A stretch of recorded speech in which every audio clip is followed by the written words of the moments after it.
Яко не оправдится человек от дел закона, но токмо верою Иисус Христовою, и мы во Христа Иисуса веровахом, да оправдимся от веры Христовой, а не от дел закона, за ней не оправдится от дел закона всяка плоть, аще ли ищуще оправдитеся о Христе, обретохомся и сами грешницы, Христос убо греху ли служитель, да не будет, аще бояк же разорих, сия паки созидаю, преступника себе представляю, аз по законам закону умру, да Богови жив буду, Христови сраспякся, живу же не к тому аз, но живет во мне Христос, а еже ныне живу во плоти, верою живу Сына Божия, возлюбившего меня и предавшего себе по мне.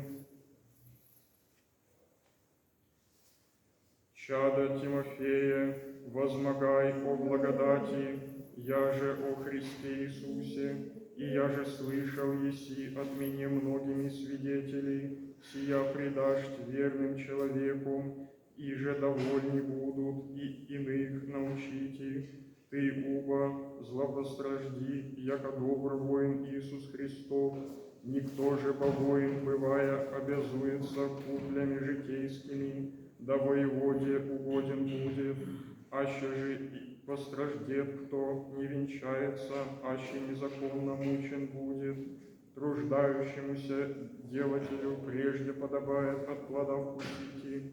Разумей, я же глаголю, да даст уба тебе Господь разум о всем.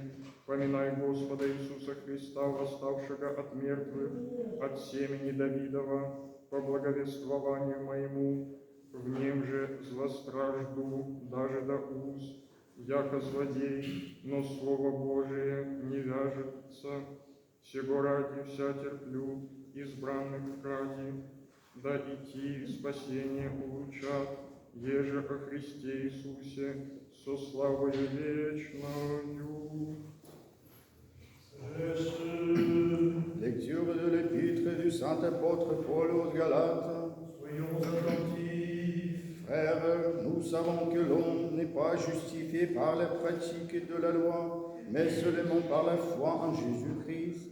Et nous avons cru en Jésus-Christ pour devenir des justes par la foi en Christ, et non par la pratique de la loi, car nul homme vivant n'est justifié par elle devant Dieu, que si, cherchant notre justification dans le Christ, nous étions nous-mêmes trouvés pécheurs. Serait-ce alors que le Christ est au service du péché? Certes non. Si en effet je redonne de la valeur à cette loi que j'ai considérée comme abolie, je m'en constitue moi-même le transgresseur. Grâce à la loi qui a fait mourir le Christ, j'ai cessé de vivre pour la loi afin de vivre pour Dieu. Avec le Christ, je suis mis en croix, et ce n'est plus moi qui vis, c'est le Christ qui vit en moi. Ma vie présente dans la chair, je la vis dans la foi au Fils de Dieu, qui m'a aimé et s'est livré pour moi.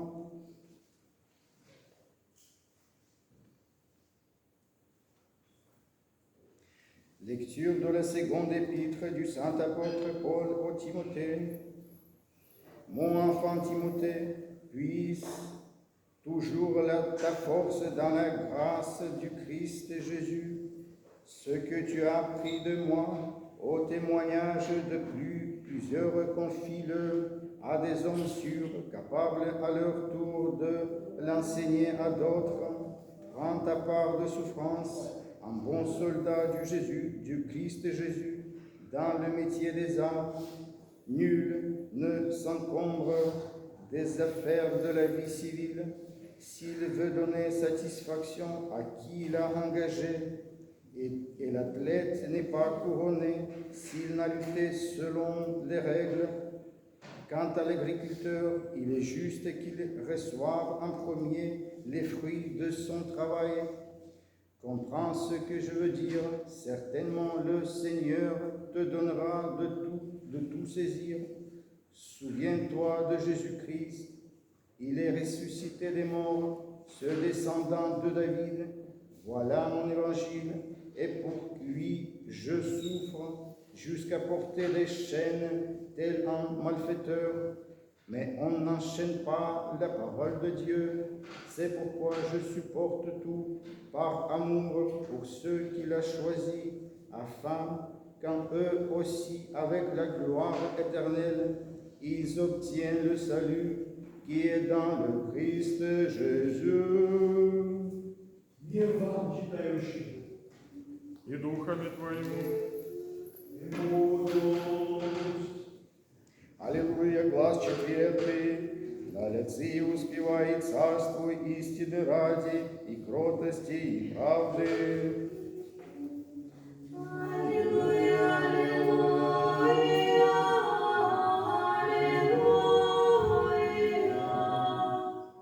Евангелия мир всем.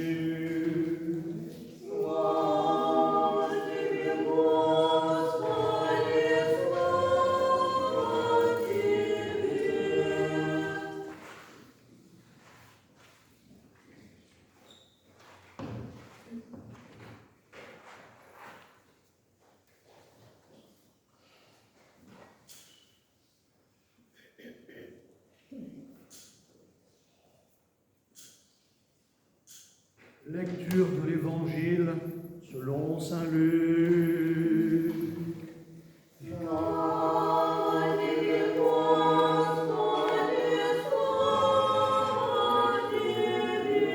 Soyons attentifs. Le Seigneur dit, il y avait un homme riche qui s'habillait de pourpre et de lin fin et qui faisait chaque jour des festins somptueux. Et un pauvre du nom de Lazare gisait près de son portail, tout couvert de plaies. Il aurait bien voulu se rassasier de ce qui tombait de la table du riche, mais c'étaient plutôt les chiens qui venaient lécher ses plaies. Or le pauvre mourut et fut emporté par les anges dans le sein d'Abraham.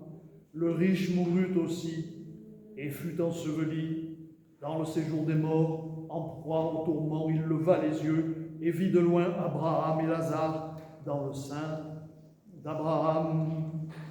Alors il s'écria, « Père Abraham, aie pitié de moi et envoie Lazare tremper dans l'eau le bout de son doigt pour me rafraîchir la langue, car dans ces flammes je souffre cruellement. » Abraham lui répondit, « Mon enfant, souviens-toi que tu as reçu tes biens pendant ta vie. » Et Lazare, ces mots. Maintenant donc, il trouve ici sa consolation, et c'est ton tour de souffrir. D'ailleurs, entre vous et nous, s'est ouvert un abîme profond, infranchissable, et ceux qui voudraient passer d'ici vers vous ne le peuvent non plus que ceux qui voudraient passer de là jusqu'à nous.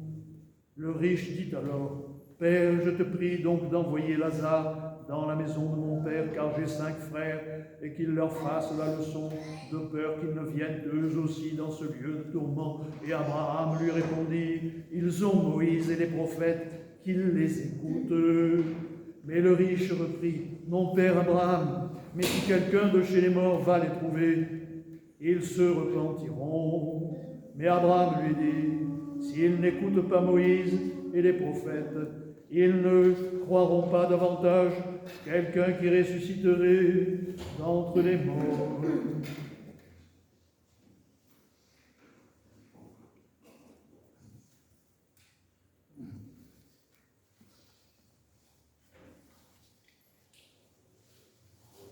Reče Gospod svojim učenikom, si zapovjeduju vam da ljubite drug druga, aši mir vas nenavidit, vidite, jako mene priždje vas nenavidje, aši od mira biste bili mir u svoje ljubili, jakože od mira neste, no az ubrah vi od mira, sigo radi nenavidit vas mir. Pominajte slovo, i že ja zrijeh vam, jest rab, voli Gospoda svojego, a že mene izgnjaša, i vas izženut, aše slovo moje sabljudoša i vaše sabljudu, nosija vся tvorjat vam za imja moje, jako nie wiedziat posławszego mja, aż nie bujech przyszedł i glagolal im, grecha nie bujsza i mieli, nienieże winy nie imut i grzesy swoje, nienawidziajmy mnie i od samego nienawidzić, aż dziel nie będzie sotworzyć w nich, Иахже никто же сотворил греха не выше имели, ниже и видяша, и возненавидяша меня, и Отца моего, но да будет вся слово писано в законе их, а яко возненавидяша меня туне, негда же приедет утешитель, и Божий аз спаслю вам от Отца Дух истины, и же от Отца исходит, то есть свидетельствует о мне, и вы же свидетельствуете, яко искосни с мою есть.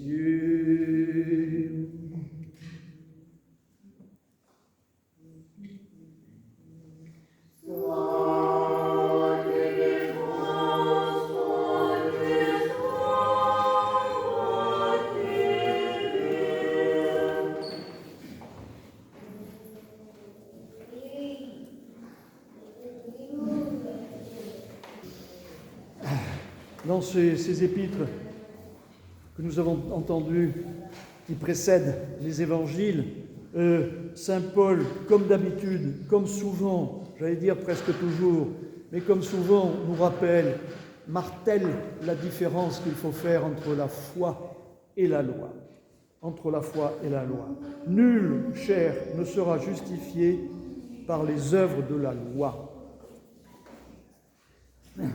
Et là, j'ai un mot sur lequel j'attire votre attention, mais pour qu'il soit dans votre oreille simplement, mais on ne va pas le développer, c'est qu'il n'a pas dit nulle âme, il a dit nulle chair ne soit justifiée. Ce que nous recherchons, c'est la justification de l'homme entièrement et dans sa chair.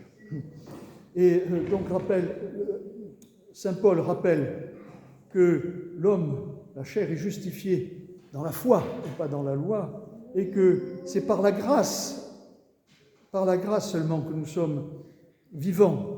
Nous sommes vivants par la grâce et nous devons, en recevant cette grâce, les baptisés doivent témoigner de cette grâce et de la résurrection. Et pour cela, ils sont appelés, pour beaucoup, à ne pas être compris par la société dans laquelle ils vivent. Et parfois, cette incompréhension peut aller jusqu'au martyre. Mais tout le monde n'est pas appelé au martyre, je le précise une fois de plus. On n'est pas sauvé seulement par le martyre, non, il y a de grands saints qui sont sanctifiés, qui ont atteint le royaume de Dieu, non pas par le martyre, qui sont morts tranquillement dans leur vie. Non, mais parfois, le témoignage peut conduire au martyre, et cela, il faut l'accepter, il faut s'endurcir, il faut se fortifier, dit saint Paul. Il faut se fortifier, il emploie des termes militaires, il dit, comme un soldat, souffre avec moi comme un bon soldat de Jésus-Christ, comme un athlète. Tu n'atteindras pas le but si tu n'atteindras pas la victoire, comme l'athlète qui est couronné, si tu ne t'entraînes pas, que tu te fortifies comme un athlète, comme un soldat. De la même façon, il fait appel à notre patience devant les contretemps, devant les incompréhensions, devant les martyrs, les persécutions que les frères du Christ, que les baptisés seront appelés à subir, éventuellement, lorsqu'ils proclameront la résurrection. Eh bien, il faut avoir de la patience comme le laboureur, dit saint Paul. Le laboureur qui travaille avant de recueillir les fruits, c'est long. Et on ne voit pas forcément les fruits de ce que l'on a semé. Que s'agit-il de semer? Il s'agit de semer la parole. La parole. Saint Paul utilise l'image du lien et de l'attachement. Les gens de ce monde et ce monde nous attachent par toutes sortes de liens, nous retient en prison, nous retient en prison comme des malfaiteurs parfois pour les premiers témoins qui étaient les apôtres et leurs disciples. Ils étaient traités comme des malfaiteurs, ils étaient mis en prison. Bon, après, ça a été différent. Quoique aujourd'hui, si l'on regarde ce qui se passe dans le monde, les témoins du Christ sont traités comme des malfaiteurs. Les évêques sont emprisonnés pour des prétextes bidons. Et il n'y a pas, bien que ça ne soit pas à la première page des grands médias, il faut savoir qu'il n'y a pas de groupe humain plus persécuté actuellement dans le monde que les chrétiens. Tire, on n'en parle pas. Donc il faut avoir de la patience. Donc le monde nous attache et cherche à attacher les chrétiens, à les mettre en prison par des liens. Et là, Saint Paul dit une chose importante. Il dit, mais la parole de Dieu n'est pas liée. La parole de Dieu ne peut pas être liée, elle n'est pas liée. Quelles que soient les chaînes qu'on puisse mettre au corps, la parole de Dieu ne pourra jamais être enchaînée. Et ça, c'est important, parce que qu'est-ce qu'on fait avec cette parole? On fait tout par cette parole. Tout se fait par la parole. La chair peut être enchaînée, aucune importance. C'est la parole qui est importante. La parole est liée. Alors, on en vient à cet évangile du riche et du pauvre.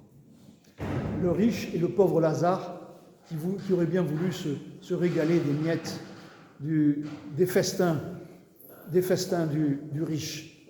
On voit cet homme riche qui festoie toute l'année. Mais en fait, venons-en au fait, si vous voulez, c'est pas tellement qu'il festoie, c'est le fait qu'il se soucie de rien d'autre. Il n'a pas une seconde dans sa vie terrestre où il s'est soucié du royaume des cieux.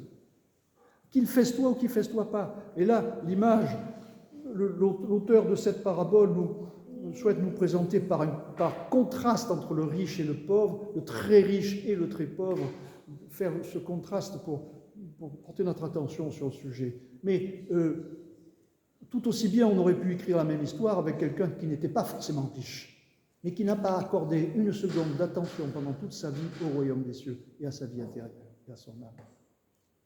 Alors, l'Évangile nous parle de ce riche qui meurt à peu près en même temps que Lazare et qui, parvenant dans l'autre monde, comme on dit, voyant Lazare, ce pauvre qu'il avait tous les jours devant sa porte, auquel il n'a peut-être même pas prêté attention, si sans doute il a prêté attention une fois ou deux parce qu'il voyait, il était dans son décor visuel en passant, puisqu'il le reconnaît après quand il le voit avec Abraham. Et il voit Lazare avec Abraham, c'est-à-dire dans la meilleure place au royaume des cieux. Et lui, il se voit dans la géhenne, dans le feu, coincé dans les tourments et dans la souffrance. Et donc il adresse cette prière à Abraham avec un cœur repenti. Avec un cœur repenti. Cette prière qu'il fait à Abraham, Abraham, Seigneur, envoie-moi, au moins demande à Lazare qu'il mette seulement son doigt pour rafraîchir le tourment dans lequel je me trouve. Donc, c'est avec repentir qu'il s'adresse à Abraham en disant « Maintenant je comprends, je souffre, et maintenant je comprends, accorde-moi de pouvoir me repentir, envoie-moi, permets à Lazare de m'aider. » Non. Envoie-moi quelqu'un. Vous avez entendu ce dialogue dans l'Évangile entre ce riche, enfin ce tourmenté, qui a perdu sa vie et qui le regrette maintenant, et puis Dieu, en fait, qui est représenté dans la personne d'Abraham, dans ce discours vétérotestamentaire, et il dit accorde-moi de me sauver. Là, une chose importante, c'est que Abraham lui dit c'est impossible. Il lui dit il a été mis entre toi et nous, entre vous et nous, un fossé, un abîme profond. Certains évangiles disent un abîme profond, d'autres un abîme infranchissable. C'est-à-dire qu'Abraham lui dit on ne peut pas. En somme, on comprend, le voudrions-nous, on ne peut pas, car il y a un abîme infranchissable par nature. Et c'est pour ça qu'à la fin de l'Évangile, on entend ce pauvre homme riche qui s'est repenti, comprenant que lui ne pouvait pas être sauvé. Il y a un sursaut d'altruisme dans son cœur. Il pense à ses frères qui mènent la même vie que lui. à toute sa famille, à tous ceux qui l'entouraient, qui n'avaient pas un instant d'attention, qui étaient complètement insouciants. Alors il dit, ils sont insouciants, aide-les eux. C'est comme ça que termine Abraham. Il lui dit, mais ils ont les prophètes, ils ont qu'à les suivre. Il dit, vous êtes bien insouciants, vous demandez l'impossible maintenant, et pourtant on vous a tout envoyé. On vous a tout envoyé. Déjà, vous l'avez utilisé, utilisez ce que vous avez. Et l'évangile se termine sur une annonce de la venue du Christ. Il dit, on vous enverrait même, à votre demande, quelqu'un qui serait ressuscité des morts, vous ne le croiriez pas. Et cette demande de l'homme riche souffrant, si vous lui envoyiez à mes frères quelqu'un qui est ressuscité des morts, il le croirait. Et ça, c'est une annonce de la venue du Christ et de sa résurrection. Alors, ce qui est présenté dans cet évangile, enfin, on le sent bien, le discours et le raskas, le discours est impressionnant. C'est en fait la question qui est la plus angoissante, la plus inquiétante au cœur de cette histoire, c'est la question du déterminisme. C'est la question du déterminisme. Est-ce que la vie de chacun est prédéterminée et est-ce qu'il n'y a plus aucune possibilité de l'amender, de l'abonder?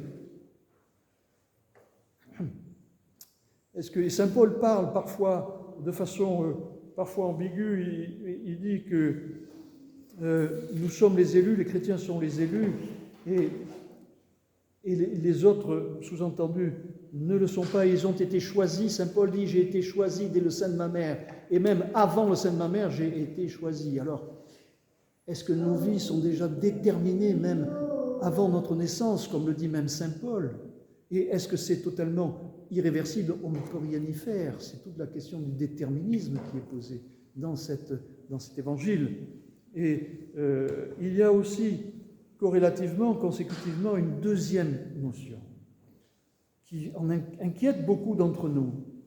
Une question qui se pose régulièrement lorsque nous perdons un être cher, dont nous savons que la vie n'a pas été exemplaire comme celle du riche, ou quelqu'un qui est mort d'une façon que l'Église n'approuve pas, qui a peut-être provoqué sa propre mort. Et cette question vient souvent, est-ce qu'on peut prier pour eux?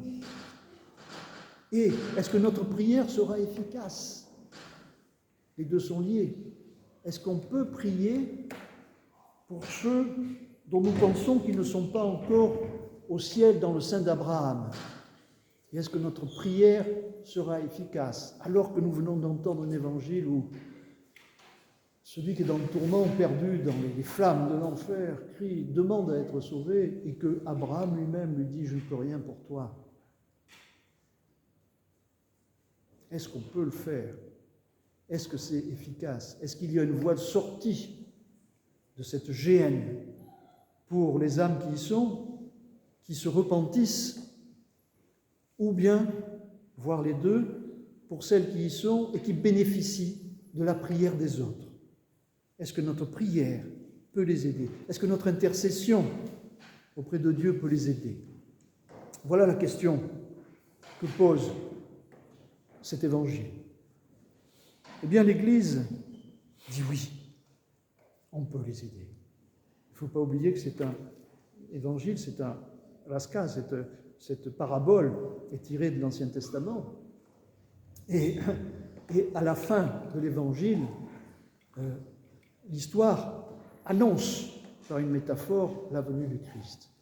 Alors pourquoi aujourd'hui on peut fonder tous nos espoirs dans la qualité et la puissance, la possibilité de notre prière pour nos défunts? Eh bien, à cause du Christ, de la venue du Christ et de sa sainte résurrection. Parce que le Christ est venu, il s'est incarné, il est mort, il est ressuscité, il a vaincu les enfers. Grâce à la résurrection du Christ et par lui, avec lui et en lui. Donc c'est là notre espoir et c'est pour cela que nous lisons, vous savez bien, à toutes les liturgies, vos données, vos apisci, et nous commémorons les morts, nous prions pour les morts, Nous faisons des paniqueries, nous prions pour les morts. Alors la réponse est oui. Bien sûr, notre prière est efficace pour les vivants, comme pour les défunts. On peut dire peut-être, quel que soit leur état, quelle que soit la raison pour laquelle ils sont enfermés, ils ne sont pas encore libérés et auprès du Seigneur. Parce que ça, nous n'en sommes pas juges. L'Église n'encourage pas et n'est pas d'accord avec certaines choses, mais elle ne nous a jamais interdit de prier pour le salut des âmes qui sont en détresse. Alors, elles attendent, ces âmes-là, nos prières. Et en particulier, il faut s'en souvenir aujourd'hui et bien en avoir conscience, parce qu'il y avait hier, malheureusement, nous n'avons pas pu avoir d'office, Dimitriskaya Subota, le samedi du souvenir des défunts. Alors, il est encore temps, très proche de ce samedi, de ne pas lésiner sur notre prière pour nos défunts. Alors, pourquoi est-ce que cela est possible et notre prière efficace? Grâce à la puissance du Verbe, on l'a dit au départ. On l'a dit tout de suite. L'apôtre Paul nous a dit, mais la parole de Dieu n'est pas liée. La parole de Dieu, le Verbe est souverain, le Verbe est libre et tout-puissant. C'est le Verbe qui est important. Et c'est le Verbe qu'on reçoit et c'est le Verbe que l'on prononce. C'est la façon dont on s'en sert. Vous savez, le Verbe, on dit que c'est la langue d'abord qui détermine les peuples. La langue, la foi, la culture, dans cet ordre-là. C'est la langue qui détermine les peuples. D'ailleurs, une petite parenthèse, à propos, tellement l'importance du verbe, petite parenthèse à propos de la langue slave, on veut dire la langue russe qui est parlée dans beaucoup de peuples russophones, eh bien c'est la langue qui a la plus large palette de sons. C'est pour ça que on dit que les peuples slaves sont très doués pour les langues, pour apprendre d'autres langues. Oui, parce que de tout petit, dès le sein maternel, ils entendent une langue qui a une large palette. Leur oreille est formée à la plus large palette de sons possible. C'est ainsi. Donc c'est pour dire que l'importance du verbe qui est rappelé dans le deuxième évangile de Jean qu'on a entendu, où le Christ dit tous ces gens-là, ces barbares qui nous persécutent, ces barbares qui nous persécutent, ils étaient, d'une certaine façon, ils étaient justifiés jusque-là. On ne pouvait pas leur en vouloir, c'était leur loi, c'était comme ça. Mais à partir du moment où je suis, dit le Christ, je suis venu et que je leur ai parlé, à partir du moment où le Verbe a éclairé ces ténèbres, ils ne sont plus justifiés. Ils n'ont plus de justification. Et à ce moment-là, à partir du moment où ils ont entendu le Verbe, ils sont pécheurs. Ceux qui étaient pécheurs, ceux qui étaient dans un état de pécheur, le sont réellement lorsqu'ils ont entendu le Verbe. C'est le Verbe qui apporte le discernement. Le Christ a dit, je ne suis pas venu apporter la paix, je suis venu apporter une épée, un discernement, une tranche entre le bien et le mal. Et tout ça, c'est par le Verbe, la puissance du Verbe. C'est pour ça que le Christ est appelé le Verbe incarné. Alors que le Seigneur nous donne la grâce de comprendre ces paroles, de les comprendre d'abord pour nous, dans notre cœur, de pouvoir discerner qui nous sommes, qui nous voulons être, et de quel côté nous penchons, et d'entendre, d'écouter le Verbe, de le recevoir pleinement dans un cœur ouvert, et de façon à ce que ce Verbe, le Verbe de Dieu, résonne en nous, et que ce ne soit plus que les échos du Verbe de Dieu qui sortent de notre bouche et qui, dans notre environnement, et qui touchent les gens autour de nous. Non pas pour les condamner, mais pour leur faire voir la lumière et leur donner l'occasion, leur fournir la possibilité d'un redressement et d'un repentir avant qu'il ne soit trop tard. Que le Seigneur nous aide et nous arme de confiance et sans penser que c'est seulement la richesse, comme dans cette parabole du riche et du pauvre Lazare. C'est pas à cause de la richesse, je le répète, que l'homme riche a perdu son âme, a perdu sa vie. C'est parce que, justement, c'est son insouciance. Il a perdu sa vie à être insouciants et à ne pas se soucier du royaume des cieux. Or, la vie nous est donnée par le Seigneur. La vie nous est donnée. La vie de chacun est donnée pour que, justement, on puisse transformer le monde, être des artisans du Christ et véhiculer, partager et répandre le Père, le Verbe, répandre l'amour dont nous sommes issus et auquel nous sommes tous appelés. Amen.